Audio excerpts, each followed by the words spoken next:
I'm Corbett Wall with DV Auction, here with your feeder flash for Tuesday, February the 12th, where Australian cattlemen are suffering. I tell you what, and I didn't see anything about this until Monday. It hasn't been well advertised. Now, the drought that they've been suffering through for a long time has been well advertised. And then here about 2 weeks ago, it started raining. But they forgot to turn it off, and you know how it's that much worse. Just like in Southern California, you know, they get so dry down there with horrible drought, and then whenever they do start getting rain, then it's just it's feast or famine, and they start getting these horrible mudslides. Well, that's what's been going on in Australia, especially Queensland, and you know they have those big stations out there, or ranches, and just been hundreds of thousands of cattle have been drowned, dead, and or stuck in the mud, or they've had to kill them because they can't get them out of there, and they can't get to them. About the only way they can get to those cattle is with a helicopter. And if you've seen anything about the way that they ranch out and down under there in Australia, you know those cattle are kind of on their own out there for the most part, but they look like at least 500,000 cattle dead, and they received 3 years worth of rain in 10 days. That would do it. But not sure how much that's going to affect things. I tell you what, they're really suffering, wondering how they're going to recover. I mean, it wasn't just turned out cattle, it was breeding stock, everything. And so it's going to be a long time before they recover from that. You know, I don't know how much it's going to affect our markets. Of course, we would stand to benefit from that. A lot of places that we have trouble getting our meat into, places that have grown to enjoy the taste of grain-fed beef, if they're not getting from us, a lot of them are getting it from Australia.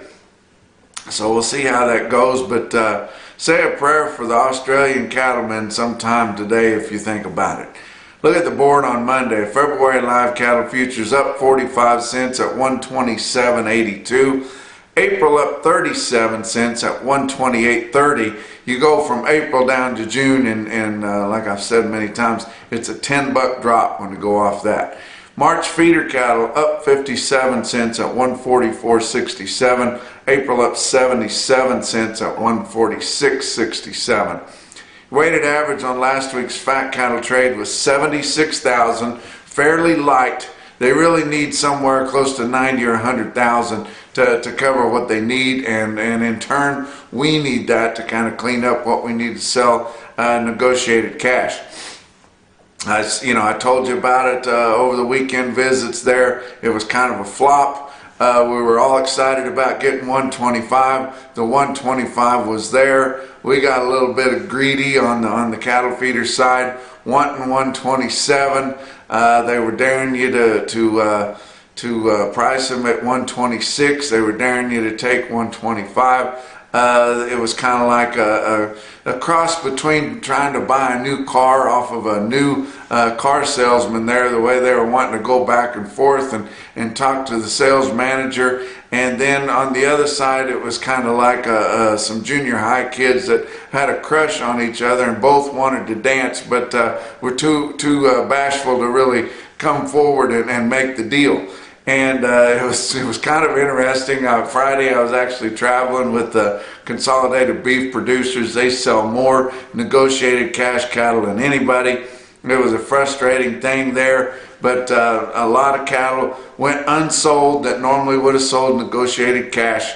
If you want to sell cattle negotiated cash, you haven't already signed a deal or joined in some kind of a club or something like that, or getting a high for the week with some kind of a kicker, or if you want to be part of the solution and not part of the problem, get a hold of Consolidated Beef Producers. They will help you market your cattle and be out in front, not dragging on coattails. But so anyway, we ended up selling a few cattle live at 125, but not nearly as many as we could have if the packers had gave 127 or if the feeders would have took 126. But anyway, that 125 was still a buck higher. Your live prices range from 123 all the way up to 127. There was a deal out there, but we didn't hear about it till after it was done.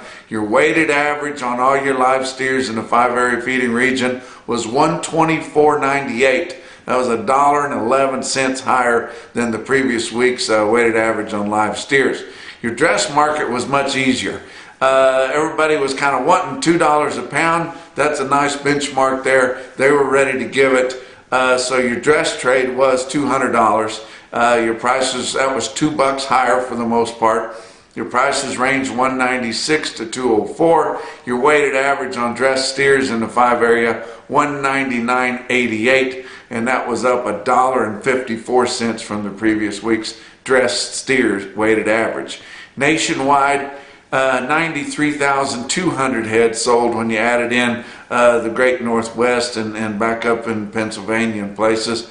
And of those 93,200, only 9,800, or about 10.5% of them, sold for 15 to 30 day delivery. So we think that's good, because that's when we need to make hay, is sometime in the next 30 to 60 days really, to take advantage of this market when we get the lighter weights, those cattle that suffered through the bitter cold, the mud, the storms and everything, and whenever they hit at the same time as your packers are trying to step up the kill to get ready for your early spring demand, and the end users are having specials and trying to get people excited about grilling and things like that. But only 9,800 of those, or 10.5%, sold for 15 to 30 day delivery, which is good. But packers are offsetting that with much larger March and April forward contracts. So you might want to pay attention to that. Box beef cutout values have just suddenly impressed. They're higher than last year, $8 higher than last year at the same time. They're higher than 2017. They're even higher than the 5-year average. You go back 5 years, you're starting to get back into some of those record prices, or the tail end of them there. But the box beef cutout values are led by your most expensive middle meats, your rib, your loin, the things that we like the most. But let's look at your feeder cattle markets. Your real-time index on Cattle Market Central, 141.54. That was 34 cents lower than the end of last week. So, and then we had some big high volume southern sales and southern plains sales there. So just pulled it off a little bit, but not too bad. You want to think about middle of the week. I talked to Clay Myers at Texhoma, Oklahoma, the Texhoma Livestock Auction on Wednesday. He's got a big string of cattle coming, 900 head in one consignment, 6 weights. There'll be mostly steers. He's already sold a big part of the heifers, so he's got mostly steers, over 600 steers weighing in the 6s there. And there'll be black and red Angus. I said, how good are they? He said they are the nuts. So you either know what that means or you don't know what that means. But if you've got a home for a long, long string of one raising cattle there weighing in the 6s, and they'll be right, get there or get an order in to Texhoma, Oklahoma on Wednesday. I think I'm going to try to travel up there and watch those cattle sell, and need to visit with Clay and see some of my old friends over in that part of the country, and get me some no man's land beef jerky while I'm there. But let's look at your markets on Monday. Oklahoma City, the Oklahoma National Stockyard, 6,300 head there. Feeders and calves steady to $3 higher, except for some of the heaviest steers weighing over 7 into the 8s and 9s, and they were steady to $1 lower. So you see why that didn't help out our real-time index there. But look at this one long string from National Livestock Commission, included in that Oklahoma National Stockyard report there. But 123 head in one swath, 658 pounds, bring $154 as collected by Cattle Market Central there at National Livestock Commission. Joplin Regional Stockyards had 4,000 head there. The lighter weights, mostly weighing under 6, 6.5, were steady to $3 higher. Your heavier weights steady to $3 lower. We've been saying you would think that the grass is green, that the way that these guys have been buying cattle here of late because the big push is on your grazing type cattle, not so much on your heavier weight cattle, because those cattle are kind of hard to pencil in and they're hard to hedge.